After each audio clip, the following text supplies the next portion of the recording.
Eight teenage girls have been charged with the murder of a 59-year-old man in Toronto, Canada. According to police, the girls aged between 13 and 16 are accused of stabbing the victim in what police describe as a swarming just after midnight at local time on Sunday. The man has not been identified. He'd been living in a shelter for the homeless at the time of the attack. Toronto Mayor John Tory said he was deeply disturbed by the case. A group of bystanders flagged down emergency services after finding the man with stab wounds shortly after midnight on Sunday. According to the Toronto Police surgeons Terry Brown, a victim who had only recently moved into sheltered housing, and later died in hospital.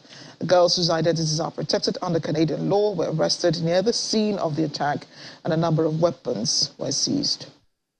Welcome back to The World Today. We're in the United Kingdom as thousands of ambulance workers in England and Wales are walking out over pay today, increasing the strain on a state-funded health service just a day after nurses went on strike as the government advised the public to avoid taking risks.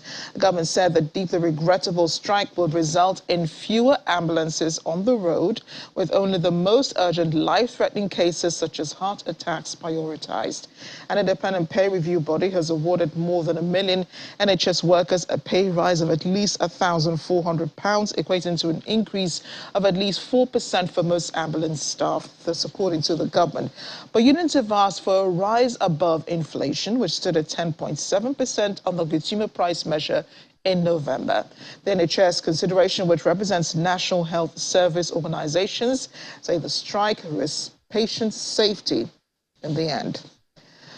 Britain's Health Minister Steve Barclay says people should just use their common sense as thousands of ambulance workers walk out over pay. He told the BBC that the action came when the National Health Service was already facing very significant pressure just a day after the nurses went on strike. He was leaving an emergency response meeting, a so-called COBRA meeting. He added that he was working on contingency measures and wants to focus now on patient safety. We have Rachel Owate, a UK registered nurse, joining us on the program now. Rachel, thank you for making time to be with us on the program. You're not one of the striking nurses, are you?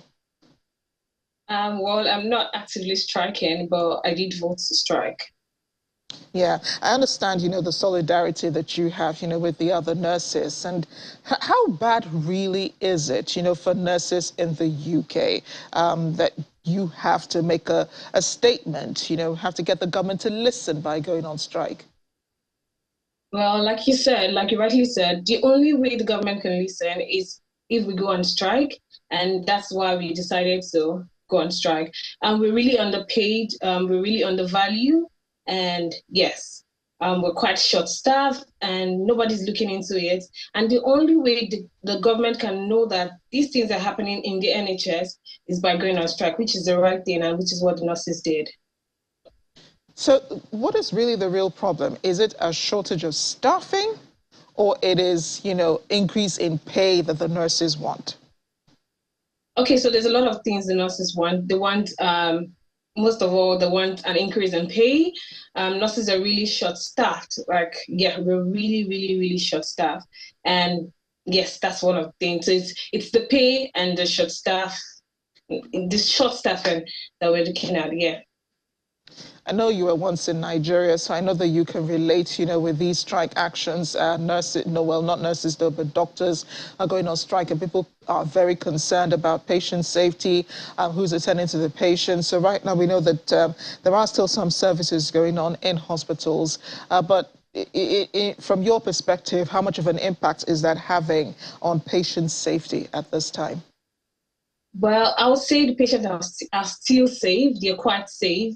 We're not interfering in patient safety. Like I said, some people are still going to work. Like myself, I still go to work. I was still at work earlier today, and so as many. But like a few of us has to go out and make the statement, which is what is online in newspapers and everywhere.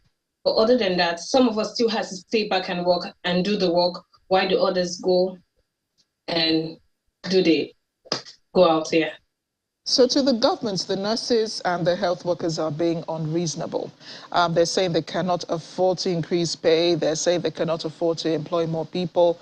And, you know, there are also strikes going on in other sectors as well in the UK. Rail workers have gone on strike. It just seems like everyone is, you know, making demands at the same time.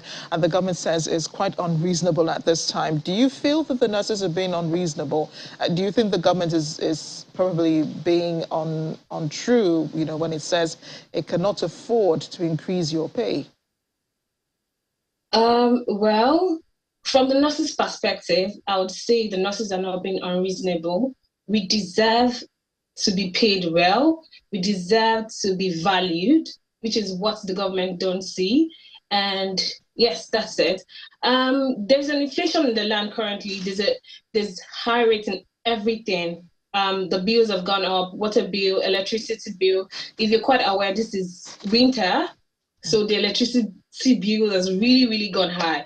Talking about insurance, the housing, so everything, the bills are really, really, really high. And when you look at what you're being paid, you really have nothing left on you when it comes to saving.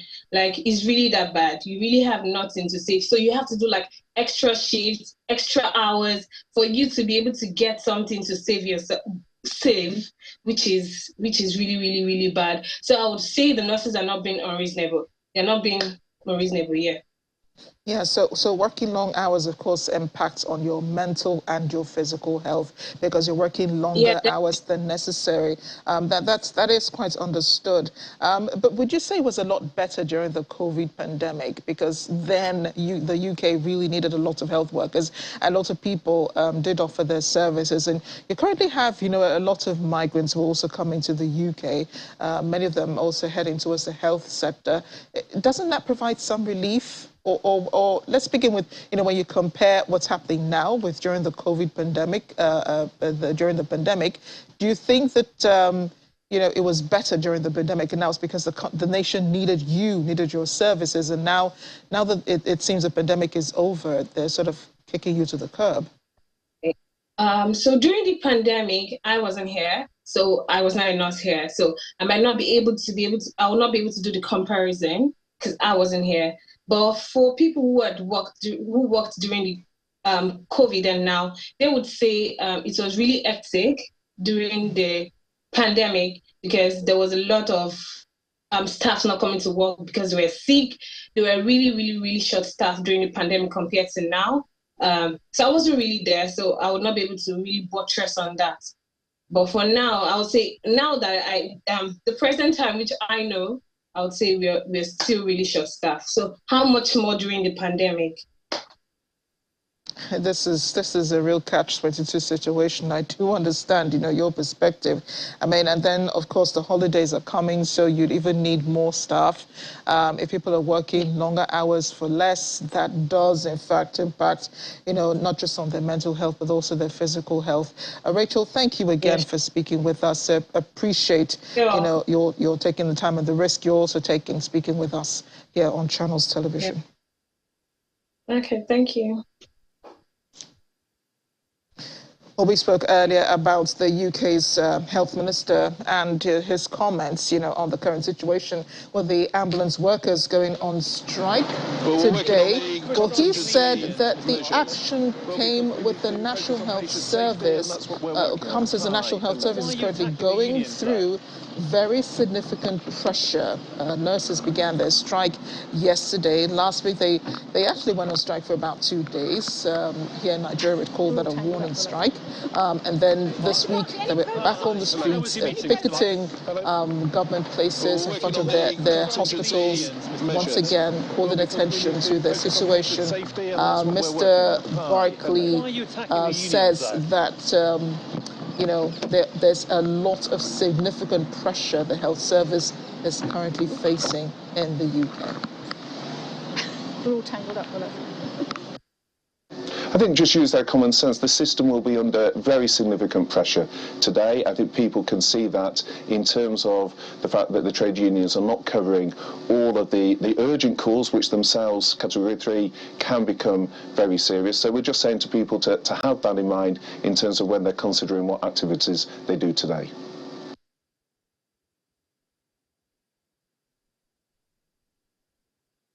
The health crisis in the United Kingdom. Let's turn to the French President Emmanuel Macron, who was welcomed by the Jordanian King Abdullah II at Al Husseiniya Palace in Amman earlier today. A head of states, along with French and Jordanian delegations, held a meeting in the Royal Palace just a day after the Baghdad Conference for Cooperation and Partnership that was held in the Dead Sea.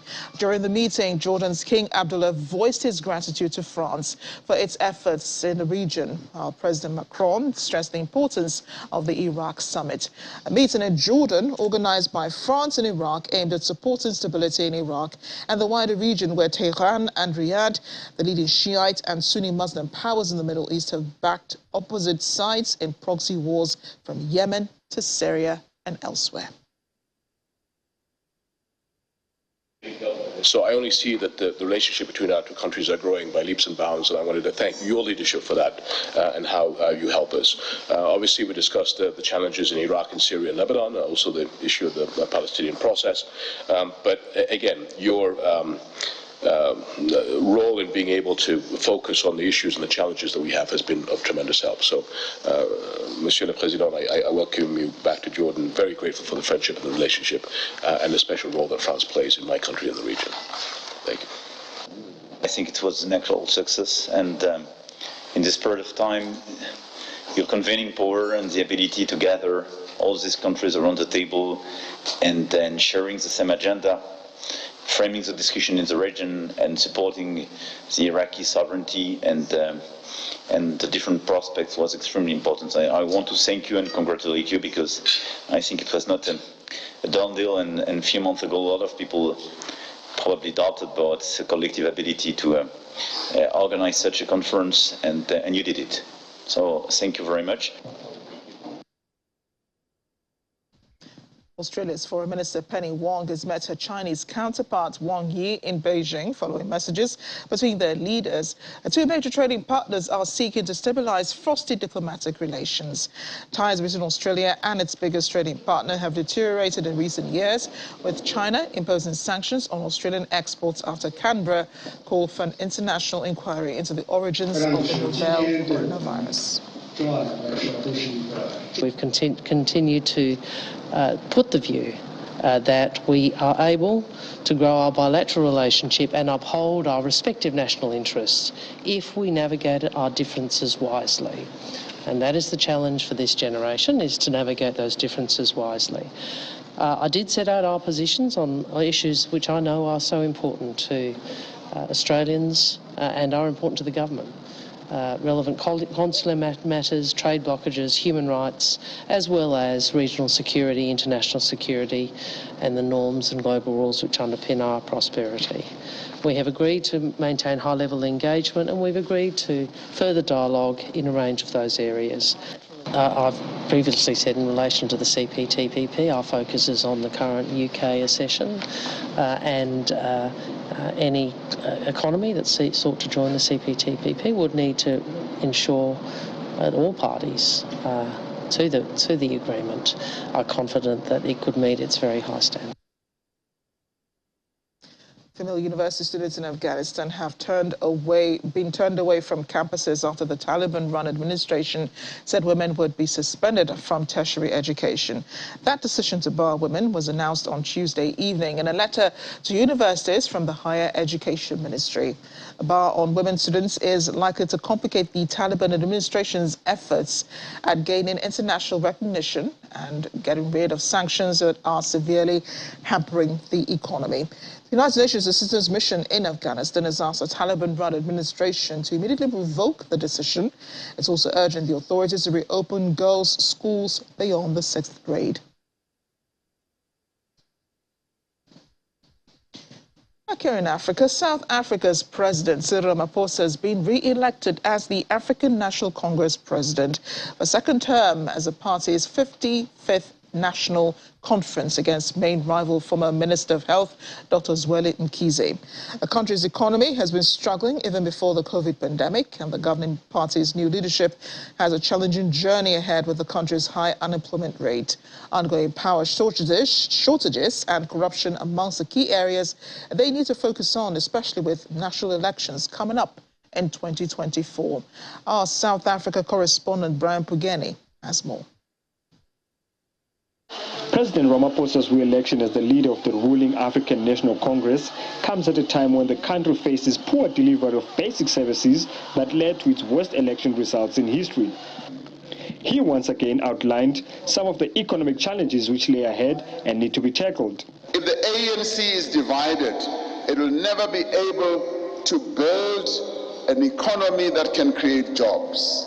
We need, yes, to act with resolve, to ensure that we address the turmoil, for instance, of load shedding that is taking our economy backwards.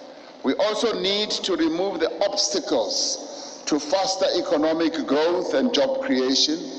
We need to act against those public representatives and officials who are delaying vital reforms that we need to build a thriving economy. Or what the Commission will be recommending, and what has been the debate, is that government must continue to utilize the fiscal policy to intensify the fight against poverty, inequality, and also hunger. So those are some of the issues, and utilize it as a tool to spend money in areas where it can grow the economy. The country has witnessed record load shedding. Unemployment rate is still high at 32.9%. The repo rate is now 7%, while headline inflation sits at 7.4%, which is higher than the Reserve Bank's target of between 3 to 6%. What implications will Ramaphosa's re-election have on the economy? The first I've mentioned is to continue doing so quite vigorously, to ensure that the resources that are generated from taxes are appropriately spent and don't get siphoned into connected politicians' pockets, is to implement massive infrastructural investment programs that have already been announced but are not actually being executed.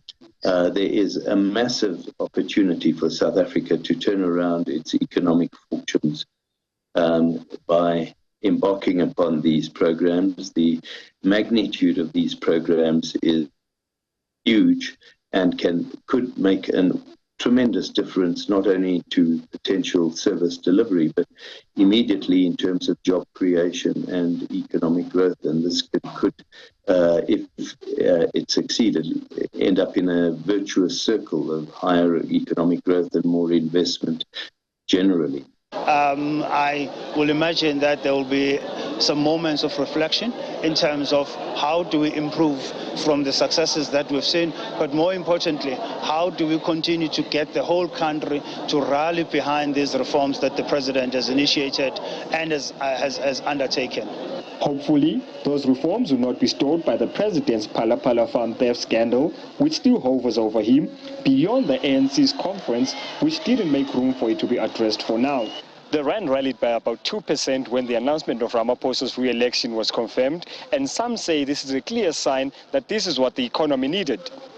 The country goes to 2023 at the back of a challenging 2022, but there is hope amongst others that the upcoming year will bring much-needed economic relief.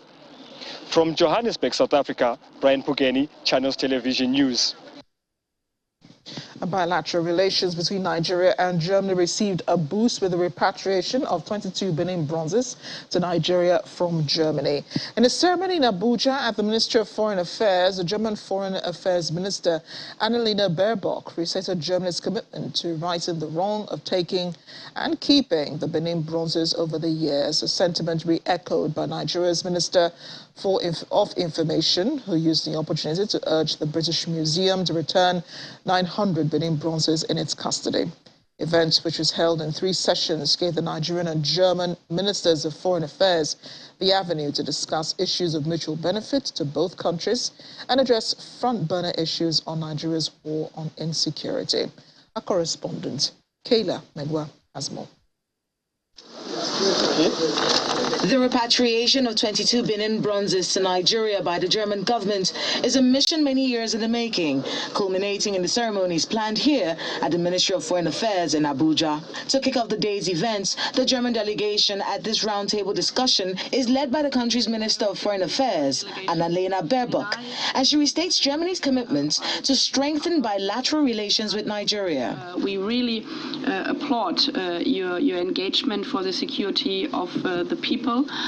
This is for us, especially as the European peace order is under check by the brutal Russian war. Both ministers go into a closed-door session, after which they hold a press conference. Topical issues are brought up for discussion, like the Reuters report alleging that the Nigerian military is carrying out systematic abortions on women in Borno State. Mr. Onyema gives an update on the investigations. There was a UK NGO in that part of Nigeria that is engaged in those activities, and so we have to look into just a full ratification, so that when this report comes about Nigerian military, just to look at the whole situation comprehensively. The Minister of Foreign Affairs for Germany gives her views on the issue. Rape has been used as an instrument of weapon. That the question if a woman decides to have an abortion, especially after rape, is a crucial question, and for me, this is a question also as a human right. The 22 repatriated bronzes arrive at the Ministry of Foreign Affairs in 10 boxes, relics of an injustice ignored for centuries. There are 1,130 Benin bronzes in public museums in Germany. The ownership of those artifacts have been reverted to Nigeria, and through Germany's Lighthouse project, their return is being coordinated. Comes back to where she belongs. As the official handover ceremony begins, Nigeria's Minister for Information and Culture, Mr. Lai Mohammed, calls on other governments and museums to follow the example set by the German government and return the artifacts in their custody, particularly the British Museum. We call on the British Museum to release the more than 900 Benin bronzes in its hold. A year has rolled by since Nigeria submitted an official letter to the British Museum demanding the return of Nigerian antiquities in this museum. Yet there has been no reply of any kind. For the German Minister of Foreign Affairs, this repatriation is to right a wrong that has lasted for hundreds of years. We are here to right a wrong. Officials from my country once bought the bronzes knowing that they had been robbed and stolen. After that, we ignored that Nigeria's plea to return them for a very long time. It was wrong to take them, but it was also wrong to keep them. Today's event is a culmination of years of negotiations between the Nigerian and the German governments. It has been re-emphasized over and over again at today's event the importance of artifacts to any nation in the world. This repatriation is the German government keeping its word, and the Nigerian Minister of Foreign Affairs, as well as Nigeria's Minister of Information and Culture, says these repatriated artifacts will be properly taken care of by the Nigerian government. Kayla Megwa, Channels Television News. Welcome back to The World Today. We continue with the repatriation of the Benin bronzes, this time in Benin itself. A German Minister of State for Culture and Media, Claudia Roth, has described colonialism as a big crime against humanity, noting that the act of plundering artifacts amounts to stripping a nation of its cultural identity. She was speaking at a reception held for her and her entourage after visiting the project site for the Edo Museum of Western African Art in Benin City, Edo State. The host, Governor Godwin Obaseki, says return of the looted Benin artifacts will open a new chapter in the Nigerian tourism sector. Colonialism was and is a terrible crime. In the Kingdom of Benin, 125 years ago, just as in the Ukraine today. Plundering and destroying cultural sites is a crime against humanity, a crime against that which should actually connect us, the human point in which everything is related to one another. I am pleased that with the Bronze's return to the Federal Republic of Nigeria today, we have chosen a new and a different path, a path of shared humanity and custodianship for our cultural riches. And today is not the end of a friendship or a story. No, today is a wonderful starting point, a beginning of a common future. To many in the West, this return of the Benin bronzes ends an era, because you are returning these works back to those who created the works. But that's not the object. It actually begins a new era of a new relationship. Because with the returns of the work to Nigeria and other states, the story now begins a new chapter. And the questions to ask will be, how will these objects benefit the people of Edo and Nigeria? What research and education projects can come out of these returned artifacts? Would it mark the beginning of us trying to understand what these objects actually meant and mean to us? Or do we continue to rely on interpretations from outside of here? Let's bring in the DW's Arthur Sullivan. He joins us from Berlin. Arthur, great to see you. Can you tell us a little bit about the Benin bronzes, how they came to end up in Germany, and why they're now going back to Nigeria?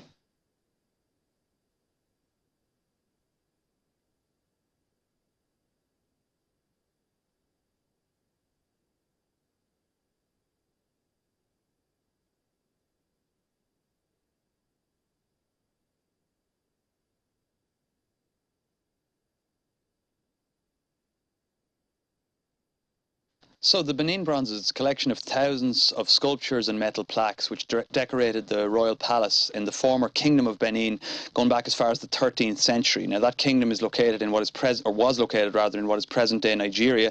Incredibly important artworks from a hugely influential centre of African civilization. But the way they ended up in German hands was that in 1897, British forces attacked the Kingdom of Benin, looted the artworks and sold them all across Europe. And more than 1,000 ended up being bought by various museums in Germany alone, with many more across Europe.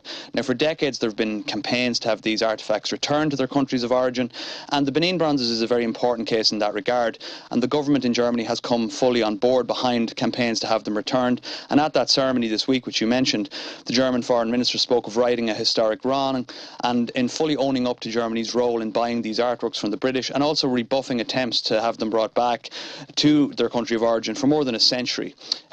And although some will remain in German museums, the crucial fact is they are all now legally owned by Nigeria, and any that remain in Europe will simply be on loan. That's interesting that they will be on loan. And I appreciate, the delay that you're trying to, close the gap on. But is this part of a wider attempt, though, by countries like Germany to reckon with their colonial past? Well, Germany had a substantial colonial empire in the 19th century and in the early 20th century, encompassing several African countries, including parts of present-day Cameroon and Namibia, among several others. Now, while Germany has often received credit for the way in which it has dealt with its Nazi past from World War II, it's a much more mixed bag when it comes to the colonial empire. For many years, there was little engagement, but certainly there does appear to have been somewhat of a shift in recent years.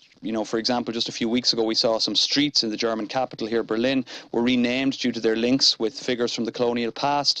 And we've also seen, for example, with things like this in the Benin bronzes, they have been described as relatively small gestures in the grand scheme of things, because what many countries want are reparations. Now, last year the German government paid Namibia 1.1 billion as a gesture of reconciliation for the genocide, which they did acknowledge, of tens of thousands of people there between 1904 and 1908. But that was criticised in Namibia for the fact that it was not legally referred to as reparations, for fear that it could lead to other similar claims. Yeah, and also this week, Arthur, the Netherlands apologized for its role in the slave trade. On the whole, are most European countries getting better at dealing with their history? I would say that's, again, something of a mixed bag. So the Dutch Prime Minister, Mark Rutte, did make a clear apology for the Netherlands' role in the slave trade, and was very clear, said that the Netherlands had enabled, encouraged and profited from slavery. And we have seen more of these kinds of apologies in recent years. We saw the French President Emmanuel Macron apologise for his country's role in the Rwandan genocide. We've also seen the King of Belgium apologise for atrocities in the Congo. That apology happened in 2020. But these apologies in themselves become very controversial for the way they are done, or indeed for not going far enough. And just to take the Dutch one as an example, that apology was criticised by many campaigners who said that the King should have made the apology, and they also said there was a lack of consultation with the former colonies over how and when it was made. And then there's also the question of monuments linked to colonial rules, and of course that topic of reparations. So there is a long, long road to go, and it is of course worth mentioning that two of Europe's biggest former colonial powers, that's Britain and Spain, they in particular have shown a dogged reluctance to apologise for historic actions during their periods of imperial rule. Well, Arthur, thanks again for explaining all of that to us, and thank you for joining us on the program. Now, as we move to other stories now, well, the lots of snow falling in the United States make for a picturesque Christmas, and don't we love it? But the snow and freezing temperatures are also hazardous to travel conditions.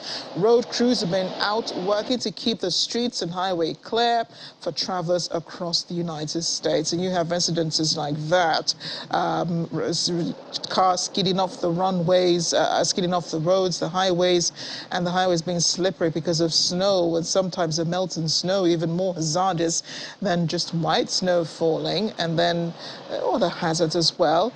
Snow fell through the night, however. Streets crew stayed on duty, working around the clock to clear them off the streets. And this is happening in Washington State. Plows work to keep lanes clear, but slush and ice still made for dangerous driving north, as well as in the north of the Canadian border. So be careful out there as you move around from place to place.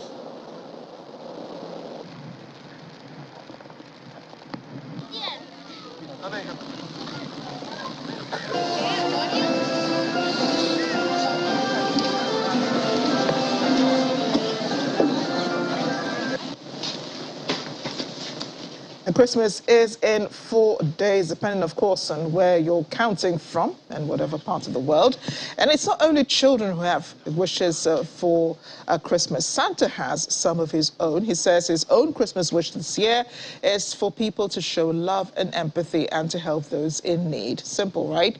Sitting in his chamber on the Arctic Circle, reading his letters, Father Christmas says people had written to him from all over the world, hoping Christmas would bring peace and happiness. Santa's village on the Arctic Circle is set to be bustling now with activity. After 2 years of pandemic restrictions, thousands of people from around the world have again made their way to Rovaniemi in Lapland, northern Finland, to visit Santa and his busy elves. This year I have received letters and messages from all over the world, with people wishing that the Christmas would bring peace and happiness throughout the world. Many talk about the importance of sharing and caring about those most meaningful values of Christmas, which never change. This year, my own Christmas wish is for us all, of course, to help those in need, giving great love and empathy. I wish you all peaceful and Merry Christmas. I told him that if he can stop the war in Ukraine and Russia, and also help for all the people. Oh, I asked Santa if he could come in Romania and visit me because I really wanted to see him, and I really want to know him.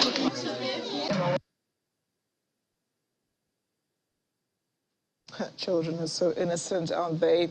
Can Santa stop the war in Ukraine? We'll see. Thanks for watching. I'm Amarachi Ubani.